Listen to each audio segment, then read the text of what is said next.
Welcome to iPad Pros, the show all about using your iPad to be productive and get work done. I'm Tim Chen, host of the show. This episode of iPad Pros is sponsored by Ulysses. Get 3 free months of Ulysses by going to www.ulysses.app/promo/iPadPros. Previous to getting the iPad, I was just using a notebook and a pencil. And that was it for every lecture, and I'd have to write every single thing down. But now what I do is I download the lecture from the school website, put it onto Notability, because you can import PDFs or whatever, and basically I mark up each slide with the notes that I need alongside the audio recording. So basically I have the lecture happening in real time whenever I go back to play it. So I have the images, the points that are on the slides, what the professor's actually saying in terms of audio, and what I've written myself or highlighted myself. And these are things I could never have done before with just a pencil and paper. No way. And it really makes my job easier for studying and just for referencing notes and for assignments. It's incredible how much more organized I am with information from school. Welcome back to another episode of iPad Pros. I'm really excited to dive deep into all of the new iPad OS apps that should be launching in the next few weeks as we near the September 10th event. But right now, the school year is here, and I'm excited to share this episode with Isaac, who's a college student, and we discuss how he uses the iPad in his schoolwork. Isaac, besides being a student, also runs Canoopsy Media, which produces some great technology-focused videos on YouTube at youtube.com/Canoopsy, Canoopsy. If you have someone in your life that's considering the iPad as their college computer, this will be a really great episode to share with them.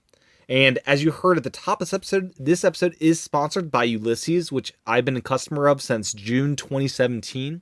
I'll have more to share about Ulysses a little later on in this episode. For those who want to get a jump start on trying Ulysses out for free for 3 months, head on over to www.ulysses.app/promo/iPadPros. My thanks to Ulysses for sponsoring iPad Pros. Now, on to my interview with Isaac. Can you first introduce yourself and the type of work you do on the iPad? So my name is Isaac. I'm a technology YouTuber by the name of Canoopsy. I'm also a student. I take advertising and design at a design and art school. And I use the iPad for basically everything at this point. I was someone who bought a MacBook Pro, and I bought the original big, huge 12.9-inch iPad when it first came out. And I've never really found myself actually using that device extensively. But over time, as Apple sort of added in features and multitasking enhancements and just a bunch of different things, the iPad really became the device that I use for everything. I use it for school, for writing out notes, working on presentations. I use it at home watching videos, and I'm just chilling. I play games on it. I use it for planning and sketching and note-taking, and now I've been really using it as a device that is used for like Photoshop replacements. Like with Affinity Photo, I've been using that nonstop to see how I can get used to that. I want to try video editing in the future, but mainly my use cases go down to how I use it for school, for university, and everything associated with that. Cool. And school year is right around the corner for a lot of people coming up. Yep. It's been a while for me since it's been in school. What's the day in the life of a student these days, technology-wise? It's very interesting how some areas of school have evolved far beyond anything they were before, but other areas are a little bit behind as well. Basically, from at this point in time, the last couple years of school, it has been still whiteboards to write certain things. There are projectors in school. And in terms of student work, depending on what school you go to, the school I go to, it's everybody is using a MacBook pretty much. Every person has a Mac at some point. We do work on the Macs using Microsoft Office or Apple's iWork suite, Adobe Photoshop, Illustrator, all those different programs, and we submit it basically through Dropboxes that the school has set up. That's kind of what it's been like for the last few years in terms of the school environment and tech in general, but it really all depends kind of what the school requires or what professors want us to actually use. So with design, is part of the learning, I guess, trying to learn Adobe Illustrator, or is it more about the end results? And if Affinity Designer did the same things, it's just submitting that end file, or what's? Yeah, so what's interesting about the school I go to, you're kind of expected to sort of have a grasp about these programs. Like, you're kind of expected to sort of know what each of them do, and if you don't know, lynda.com or Skillshare is a place that you would probably learn. In the end, you can use whatever program you want to make these files, whether it be Affinity, whether it be Adobe, whether it be like Pixelmator or whatever the other ones are. It doesn't really matter as long as the final result is the best work you can possibly make for a certain project. So if it's making an ad for, I don't know, Apple for the iPad or something, as long as that final result lives up to expectations, hits the rubric, and it's a good piece of work, that's all that matters in the end. Awesome. And what first inspired you to get, you mentioned you had the larger original iPad Pro? Yes, I got the 12.9 inch when it first came out because I was following along with the rumors. Basically every single day there'd be something new, and I'm like, this is going to be incredible. There's a pencil support. It's going to be great for drawing. It's going to be great for note-taking. Huge screen. It's going to be awesome for content. And then when I got it, I kind of used it for a solid month. And then after that, it just sort of sat uncharged on a shelf for the longest time. And it's mainly because, looking back, I never originally bought the keyboard. That's something I bought almost a year later because I didn't think I really needed it. Having no keyboard support at the time, and also the overall size and weight of that iPad, it made it kind of, you don't want to use it that much. It's a desktop iPad. It's the one I use on my desktop right now. Yeah. It was never something that was portable enough, and when I did get the case about a year later, it really helped me use it more often, but the case was just so weird and all these different folds, and it was heavy, and it became more of a pain than anything. And I guess the original Apple Pencil, you couldn't do the inductive charging, so you had to plug it into the side, and you had to carry it separately. So it was just all these different factors that came together and just made me not really like that iPad too much. So I eventually sold it when I heard rumors about this new legendary brand new redesign for the iPad.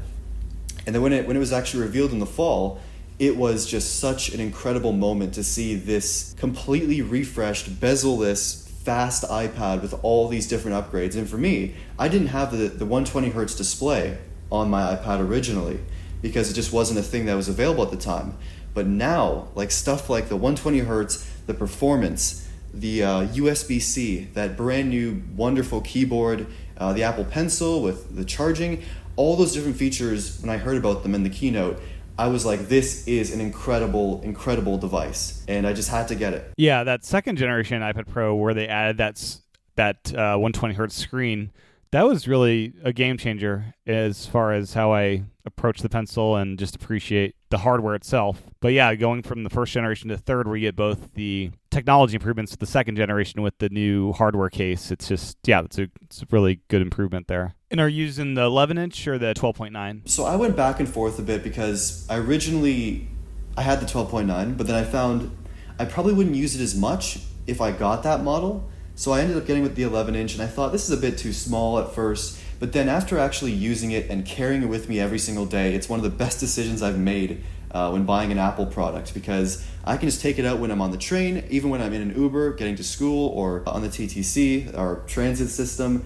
just taking it out in class, using it as a notepad. The portability is what really, really sold me on it. And I think that's one of the reasons why I use it so often, is because it's so lightweight and so thin, and it's a small device. It goes everywhere with me pretty much.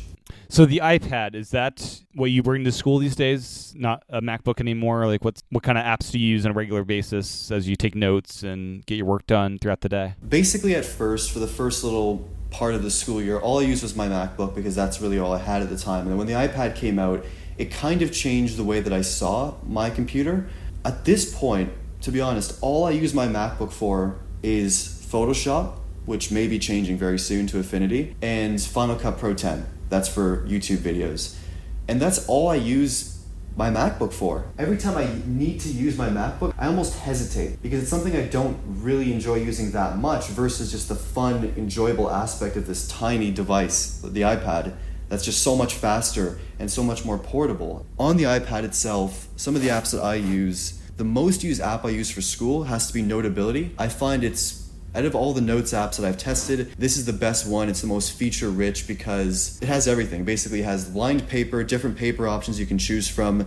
With the Apple Pencil, there's great support. Is that app one of those that allow you to record audio and match it up to your notes? Yes, it is. And is that something that you find handy? Oh yeah, no. When it comes around to exam or test time, I just go for the lecture. I don't have to even pay that much attention. Just write a few notes here and there. If you go back to actually play the recording, it syncs up the audio to when you're writing the notes, so it shows the exact time that you wrote something and the professor said something. It is amazing. Does that change your approach to actually taking notes? Instead of taking the information down, you're more marking down, go back and listen to this part of the lecture because this is really vital? Or does it change your approach at all with how you take notes? It definitely changed my approach to taking notes for sure, because previous to getting the iPad, I was just using a notebook and a pencil.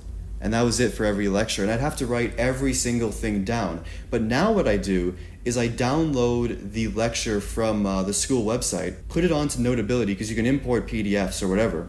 And basically I mark up each slide with the notes that I need alongside the audio recording. So basically I have the lecture happening in real time whenever I go back to play it.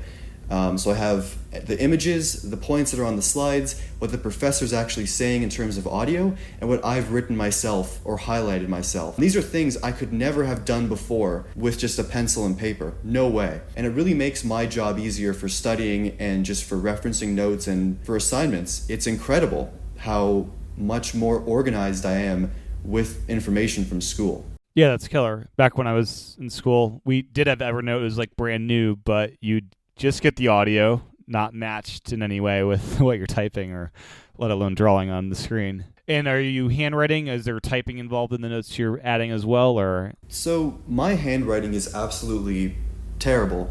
It's really, really bad. I really should be using that to actually type, but I don't for some reason, because I find handwriting, it's something there's some studies or something, but when you actually write things down, you remember them more for some reason. So if I'm studying or if I'm just writing down notes, I just handwrite everything. And even though my writing is terrible, the iPad can still recognize, based on handwriting recognition, exactly what I've written, and I can still look up certain words in my notes. So handwriting is what I mainly use. If it's for, assignments, of course I'm going to be typing it, but I do a lot of brainstorming and thought process work, just writing and sketching, and that's what makes the Apple Pencil and the iPad so excellent to use on a daily basis. in each class, you divide it up into a different notebook with the Notability, or how do you organize all of this? Yeah, I kind of just have different notes for each lecture, and I label them and all that stuff. I'm not very organized, but when I do organize things, it's just based on names and labels and stuff like that. Yeah, and the OCR is good enough to find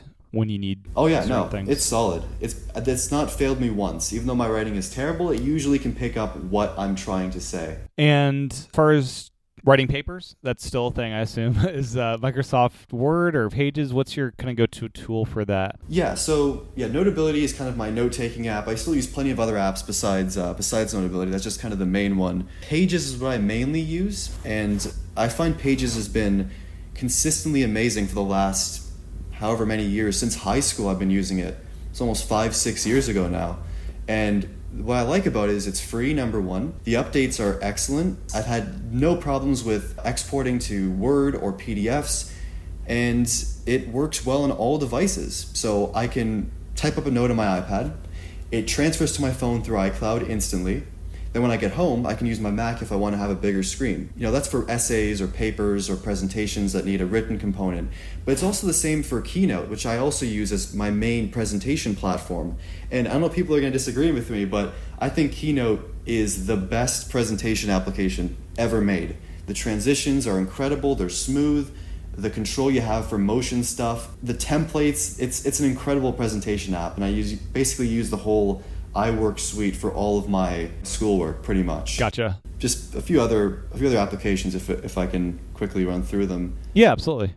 So besides the iWork and Notability for notes, I also just use Lightroom for editing photos. Procreate is what I use for drawing or sketching roughs or even finalized things. Affinity Photo is what I use for like Photoshop work. So I just recently did a test where I could see if I could actually redo my video thumbnail completely in Affinity Photo rather than Photoshop. And it's such an advanced app that I was able to completely remake what I needed with minor research. And Photoshop Fix I use sometimes for just fixing a few things. And that's pretty much my main set of applications I use daily for school or for otherwise. This episode of iPad Pros is sponsored by Ulysses. In this quick break, I want to share a little bit about Ulysses and how you can try it out for free for 3 months, which is an exclusive offer for listeners of iPad Pros. In case you don't know about Ulysses, Ulysses is my writing app of choice, and I've been a paying customer since June 2017 and love how aggressive and meaningful the updates have been since becoming a customer. It's available, of course, for iPad, but it's also on iPhone and Macintosh.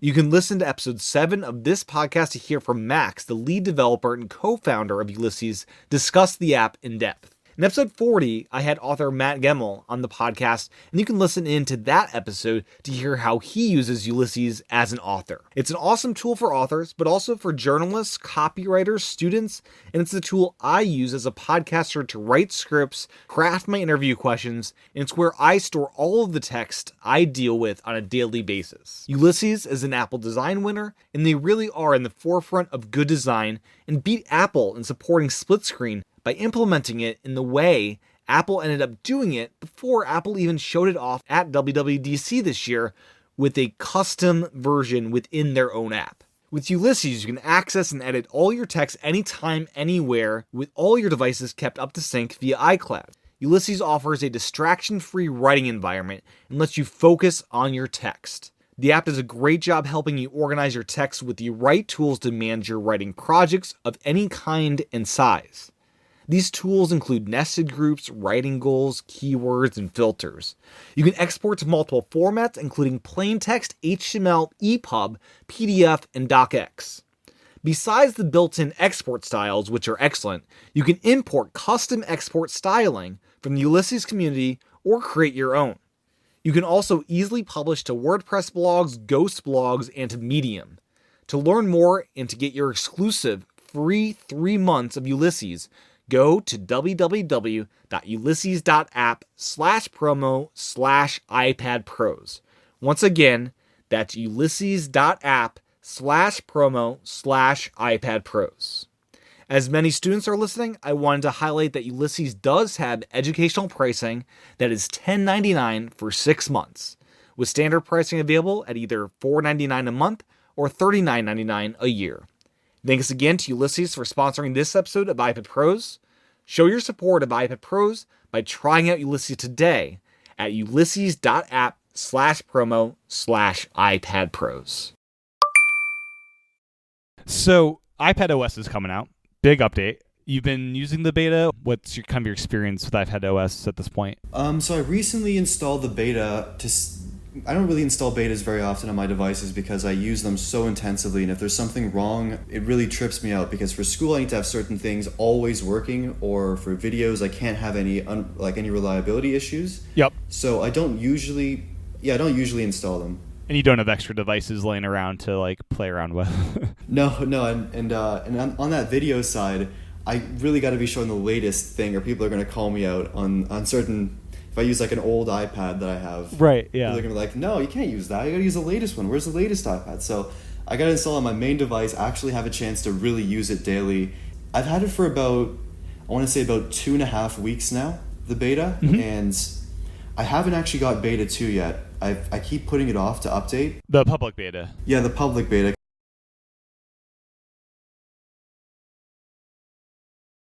Oh no, okay. I think I'll keep holding off then. But yeah, I've used it for about 2.5 weeks, and there are definitely some problems, like things just freeze up, or things don't make any sense, or there are some things that are a bit rough for iPadOS. Like some of the multitasking stuff is a bit weird, the way I have to control things, and mouse support in beta 1, it's okay. Besides, some of those little small quirks, the beta has been solid, and I've been using it as my main device for the last 2.5 weeks, and it's been pretty good. It's been an experience. So regarding the mouse input, how do you see this new interface allowing you to use the iPad in different, contexts and different environments that you didn't have before? Basically, mouse support still feels wrong on the iPad. It still feels like I shouldn't be doing it. And I've showed people, and they're just like, what? This is insane. Because a mouse on the iPad is basically a digital finger, and you need to really contextualize what that means. It means instead of right-click, there is no right-click. You're long tapping as the contextual key. So it's you have to reprogram your mind as to what a mouse actually is. It's it's a virtual finger instead now. Yeah, and it's been a transition. I thought it was gonna be a lot more difficult to get used to it. I sometimes right click by accident if I'm trying to find a menu. It isn't terrible. It's honestly completely usable, and I've used it for. I don't use it for things like if I'm writing essays, it's good to select certain words or certain areas, but I don't really use it for that stuff. I don't use it for navigating things. I don't use it for social media or when I'm watching videos or stuff like that.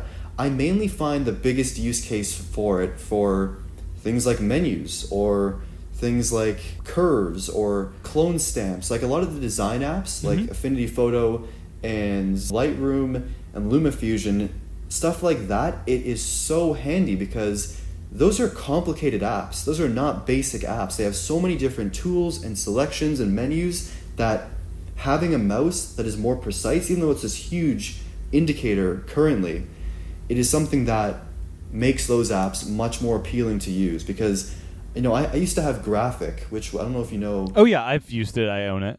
It's by Autodesk, I think. Yeah. And it's a good app. It's really cool.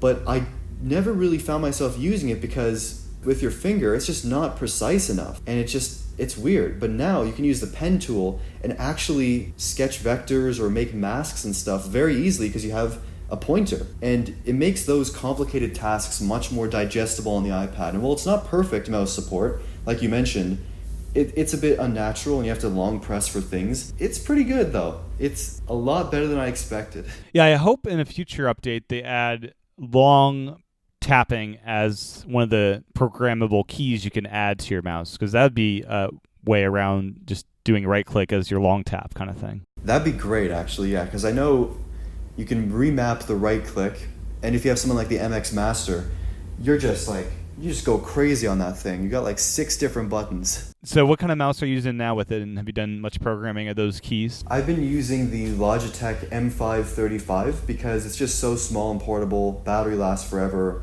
I just throw it in a bag and bring it with me all the time. The MX Master I've tested briefly. That one is insane with the iPad because there's just so many different controls. Like I can bring up certain apps or I can toggle closing things very easily. So I don't have to even touch the screen really at all for most things. But mostly I think having a slim and portable mouse is the move for iPad OS. Because it is all about portability in the end. If you have to bring around this huge mouse or something like that, it just kind of ruins that portable aspect, right? Yeah, totally. And one really handy shortcut I found is you're actually able to control multitasking stuff through the Assist Touch menu. And if you clean up that menu to only show multitasking as an option, it's really quick and fast to tell the OS to throw this app and slide over, or slow this app and split screen, or close the split screen entirely. It's pretty handy when you don't want to deal with dragging an app across the screen to do that. Oh, really? Okay, I have to look into that for sure, because I have it for Siri right now, that button, that assistive touch thing, and it's so annoying because I keep clicking it by accident. Yeah. I have to set that thing up because it'd be pretty cool to really take advantage of that annoying button that's always there. So does mouse support also make you kind of curious about external monitors with the iPad and using that as a setup? Okay, so I mentioned earlier to you that everything on my wish list for iPad OS became a reality in some way or another. Some things are a bit half-baked, some things are pretty good, but most things I wanted became a reality. The one thing besides my want for having Final Cut and Photoshop on the iPad, one of which is coming soon, is to have proper monitor support. That is one of the biggest weaknesses and one of the biggest missed opportunities for the iPad lineup, easily. Having an external monitor with an iPad would just be incredible, because right now one of the issues is I use an ultra-wide. It's something that I'm in the minority with an ultra-wide, but even a standard 27-inch or a 30-inch or 24-inch monitor, the iPad doesn't properly adjust for the aspect ratio. It stretches the whole thing for even those smaller monitor sizes. And for an ultra-wide, it only takes up a small portion of the screen and doesn't do anything else. I'd be cool with it if there were black borders, but when you actually open applications, like you open Mail or Notes or Files, it would fill the entire screen with the user interface. Now, asking for that for an ultra-wide, that's a bit much to ask for. Yeah. But for regular apps like Mail or Notes or Pages, at least fill the screen with the content. or offer us options to have something on the iPad and something on the monitor. Right. It is such a useful feature having monitor support, but having it just mirror the iPad and having it not scale properly. Another issue is there's no other settings within the actual OS for displays. You plug it in and that's all you get. You don't have options for windows or for adjusting colors or brightness. When I plug it into my monitor, the colors just are destroyed. I don't know what happens, but it's super, super saturated. I know Apple wants us to buy a MacBook for more like pro work, I guess, with the monitor, but at least give us the opportunity to have more adjustments in settings for these, these features, because it's good to have that support, but I can't use it for anything besides just seeing things on a bigger screen, and that's literally it. Yeah. All very valid. Currently, it is in the hands of developers. Developers can do the thing where there's a different thing on the external and a different thing on the app, but it's all in the developer's hands, which they don't really care about that much right now, probably. In the school environment, are flash drives still a thing? Are you passing files around? Is that going to be a big thing this fall? Oh man, so for me, I'm very happy to be in a school where having a Mac is the norm. Every person has a MacBook, and we don't talk about flash drives or Google Drive or any stuff like that. It's just like, hey, can you airdrop me that file real quick? And that's basically it. So we airdrop everything. We don't use flash drives. As awesome as it is to have that support now on the iPad with file management, it's just airdrop for everything. And it's so wonderful to have that ecosystem happen. And it all depends on your school, obviously. Like if it's your course is like a business course, or if it's like a certain program where you can't use really AirDrop with most people, it can definitely suck. You got to use Google Drive or email a file. But if you're in a school that's mostly Mac-based, having AirDrop is the greatest feature of all time. Yeah. Now, computer environment, mostly Macs. What would it take to start to have people switch over to iPads? Do you see freshmen, would that be starting to be a thing in a couple of years? What kind of feature is it? Are the features there now? It's just a matter of time, or what's your take on that? So this is a very, very interesting question, because and it's something I made a few videos on over the last few months. When the first iPad came out with this one, and even the previous one, like the first one I had, I've always been making a few pieces of content for people who are interested in the iPad, and these videos do really well because people are so curious if this is kind of the future device that they want instead of having a laptop. And it's such a complex question that I don't even have the answer to yet. It's such a different experience. I could easily recommend an iPad to basically everyone I know for my course, or for courses about writing or science or any courses like that, because it's just such a versatile device now. But it's not something I can universally recommend to everyone, because there are courses that involve coding or certain proprietary design apps that just aren't available on the iPad. And recommending to students they buy a computer and they also buy an iPad can be a bit of, it's expensive. Yeah, right? An iPad would be cheaper, but if you an iPad plus a computer, that's certainly not cheaper. Yeah, so that's one of the issues, is for a lot of people, they can totally live with an iPad and that's it. And like I said, I use my iPad for basically everything, and just my MacBook is for Photoshop and Final Cut, and that's it. So I'm even an extreme case, because I use those programs because of video production, pretty much. I don't use those for school, really. So it's a really interesting question. I think it's not that there is something missing from the iPad that would convince people to say, I'm buying an iPad for school for the next 4 years. It's the fact that I don't think people know what they can do in an iPad enough. I know Apple's really, really pushing that aspect of it being this lightweight, thin computer you can throw in your bag and take out, write some nice notes, and then take it with you on transit. But I don't think people understand enough that you could literally use this device for everything, and that's it. And that's why people are really checking out these iPad videos about school right now. These videos, besides my own, many people are making them, and these videos are doing very well view-wise because people are so curious as to what the iPad can do. And I don't think Apple is really pushing it enough in their advertising, exactly how powerful this machine is. They need a really good advertisement that gets across the point that this is a thin device, it's lightweight, it can do basically everything, and it costs less than a computer equivalent and is 100 times faster than a computer in this price range and this size class. Yeah, and for many students, a 10.5-inch iPad Air would be a great little computer.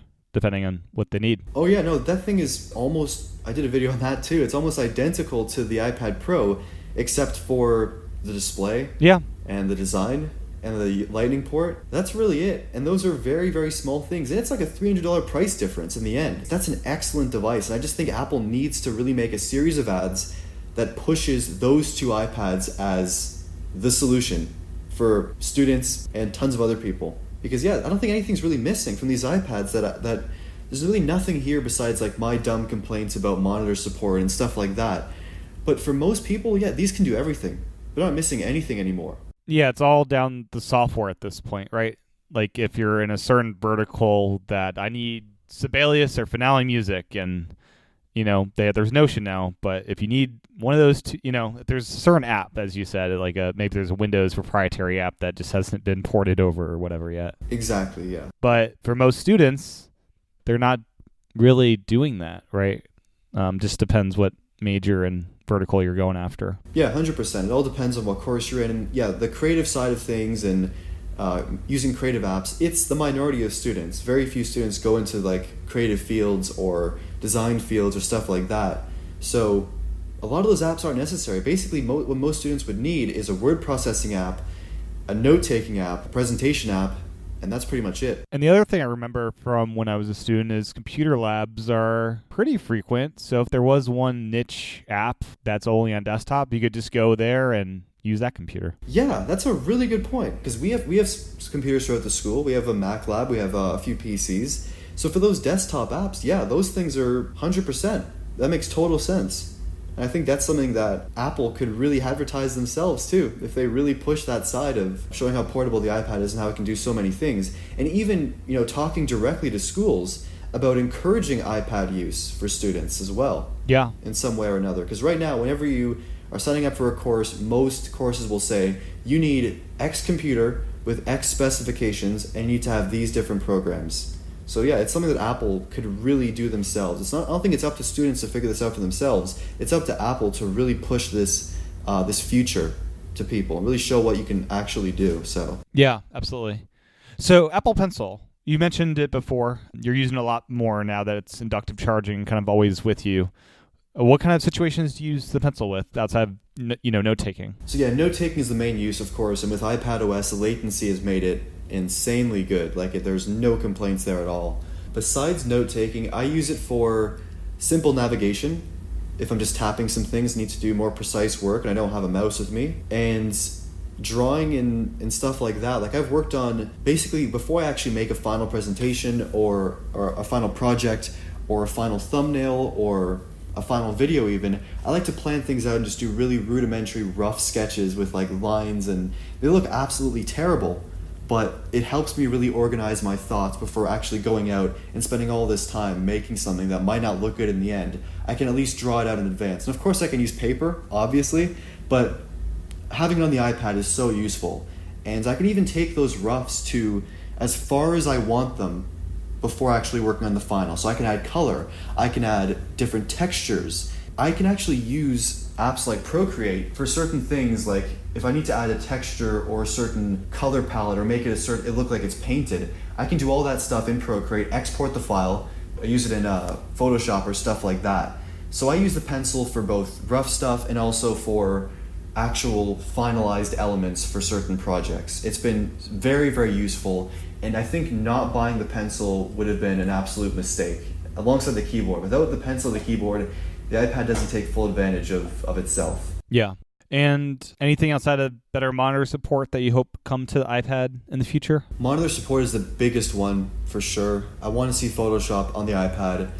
I want to see more stuff for, I guess, some of the stuff like extensions in Safari would be pretty cool to have. I know there's a font manager coming. I'm not really sure how that works, to be honest with you. That would be cool to see in reality. Yeah, we didn't even mention the desktop browser support. Are there weird websites you need to access for school that will help with? Definitely, it's very, very helpful because I need to look certain things up and I get a mobile browser and it's just terrible. Or Amazon comes up as mobile sometimes, but now it's all fixed, which is excellent.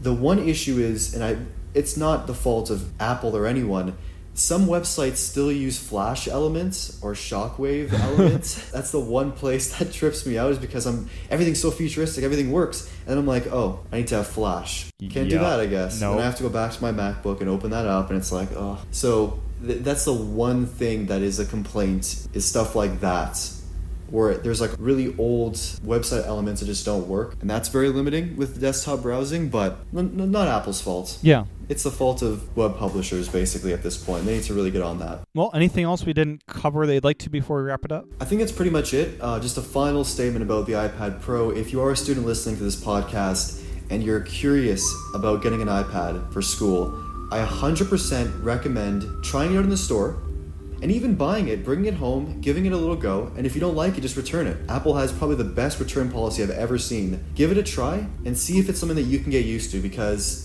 going from an old PC or an old MacBook, a lot of people who've commented on my videos have said, I'm going from this old MacBook to this iPad, and it's been an amazing futuristic experience that I would never trade anything for. So give it a try. Don't be scared. I know there's some things you have to transition from. You got to get some adapters happening. You got to make some changes to your workflow, but it will be an amazing experience for you personally. Very cool. And where can people find the videos you produce for YouTube? So it's youtube.com/Canoopsy, CANOOPSY, or at Canoopsy on Twitter, Instagram, and Facebook as well, to see some of my latest content. Great. Thanks, Isaac. Really appreciate your time today. Thank you for having me. Thanks again to Isaac for his time recording this episode, and to Ulysses for sponsoring iPad Pros. Once again, head on over to www.ulysses.app/promo/iPad Pros to learn more and to get 3 free months of Ulysses. You can send your feedback to me at iPadProsPodcast@gmail.com. You can get additional content by supporting the Patreon at patreon.com/iPadPros. If you haven't already, please head on over to Apple Podcasts and leave a review. Every review goes a long way in helping others discover the show. Thanks again for listening.